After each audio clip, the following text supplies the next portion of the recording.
Great Gatsby, Chapter 6. About this time, an ambitious young reporter from New York arrived one morning at Gatsby's door and asked him if he had anything to say. "Anything to say about what?" inquired Gatsby politely. "Why, any statement to give out." It transpired after a confused 5 minutes that the man had heard Gatsby's name around his office in a connection which he either wouldn't reveal or didn't fully understand. This was his day off, and with laudable initiative, he had hurried out to see. It was a random shot, and yet the reporter's instinct was right.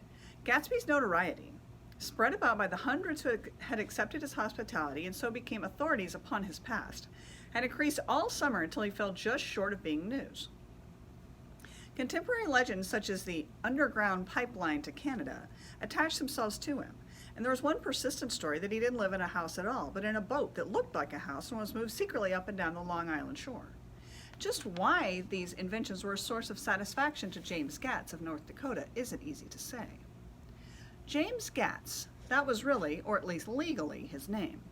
He had changed it at the age of 17 and at the specific moment that witnessed the beginning of his career, when he saw Dan Cody's yacht drop anchor over the most insidious flat on Lake Superior. It was James Gatz who had been loafing along the beach that afternoon in a torn green jersey and a pair of canvas pants, but it was already J. Gatsby who borrowed a rowboat, pulled out to the Tuolumne, that's the boat, and informed Cody that a wind might catch him and break him up in half an hour. I suppose he'd had the name ready for a long time, even then. His parents were shiftless and unsuccessful farm people.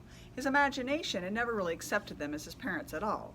The truth was that J. Gatsby of West Egg, Long Island, sprang from his platonic conception of himself. He was a son of God, a phrase which, if it means anything, means just that. And he must be about his father's business, the service of a vast, vulgar, and meretricious beauty. So he invented just the sort of J. Gatsby that a 17-year-old boy would be likely to invent, and to this conception he was faithful to the end. For over a year he'd been beating his way along the south shore of Lake Superior as a clam digger and a salmon fisher, or in any other capacity that brought him food and bed.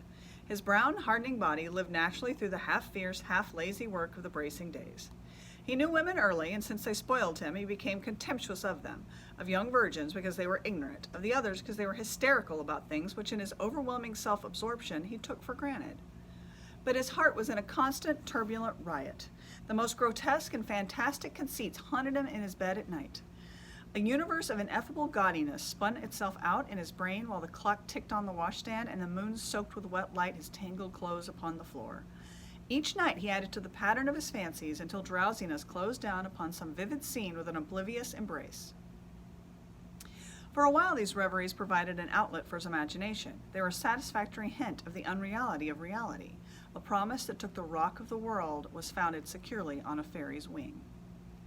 An instinct toward his future glory had led him, some months before, to the small Lutheran college of St. Olaf in southern Minnesota.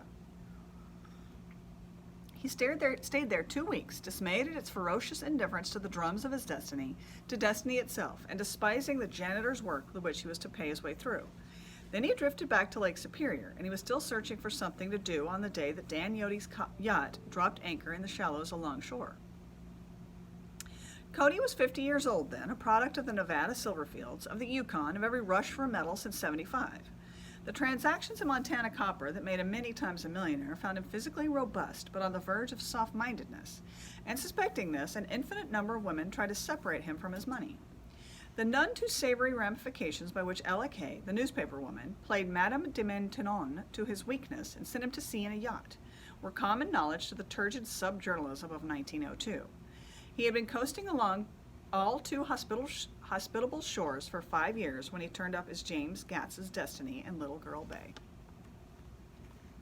To young Gatz, resting on his oars and looking up at the railed deck, that yacht represented all the beauty and glamour in the world.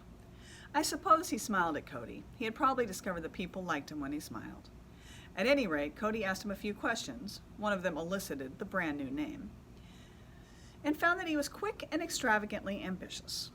A few days later, he took him to Duluth and bought him a blue coat, 6 pairs of white duck trousers, and a yachting cap.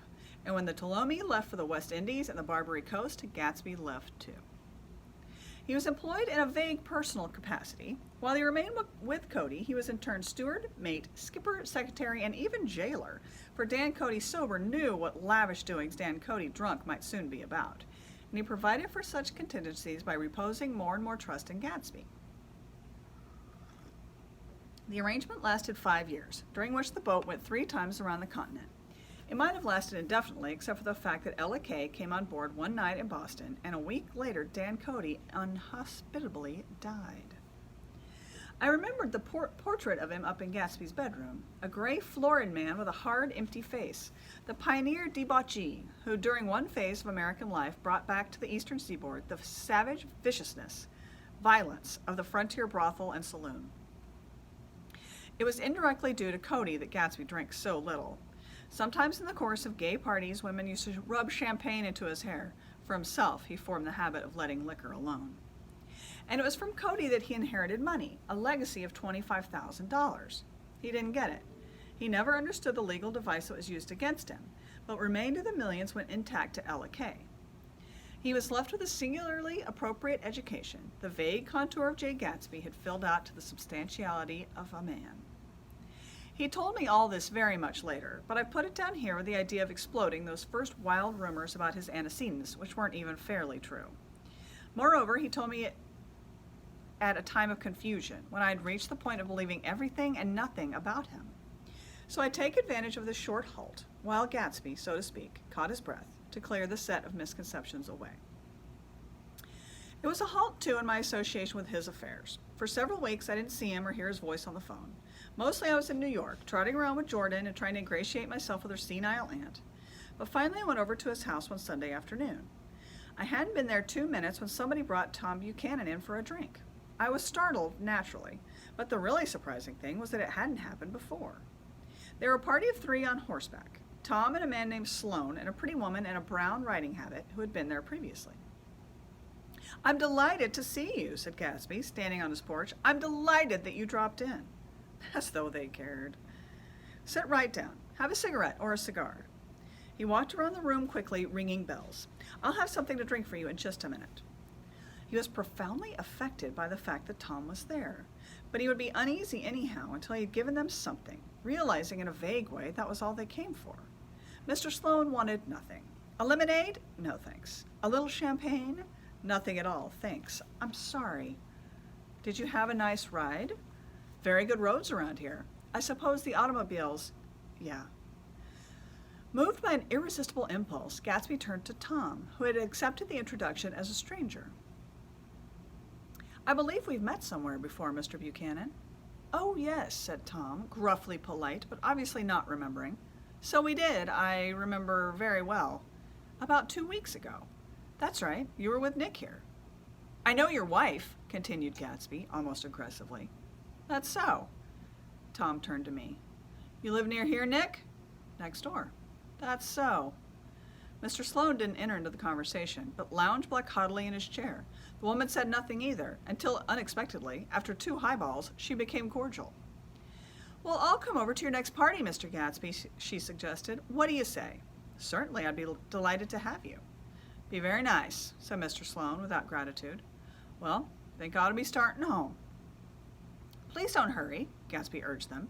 He had control of himself now, and he wanted to see more of Tom. Why don't you stay for supper? I wouldn't be surprised if some other people dropped in from New York." "You come to supper with me," said the lady enthusiastically. "Both of you." This included me. Mr. Sloan got to his feet. "Come along," he said, but to her only. "I mean it," she insisted. "I'd love to have you. Lots of room." Gatsby looked at me questioningly. He wanted to go, and he didn't see that Mr. Sloan had determined he shouldn't. "I'm afraid I won't be able to," I said. "Well, you come," she urged, concentrating on Gatsby. Mr. Sloan murmured something close to her ear. "We won't be late if we start now," she insisted aloud. "I haven't got a horse," said Gatsby. "I used to ride in the army, but I never bought a horse. I'll have to follow you in my car. Excuse me for just a minute."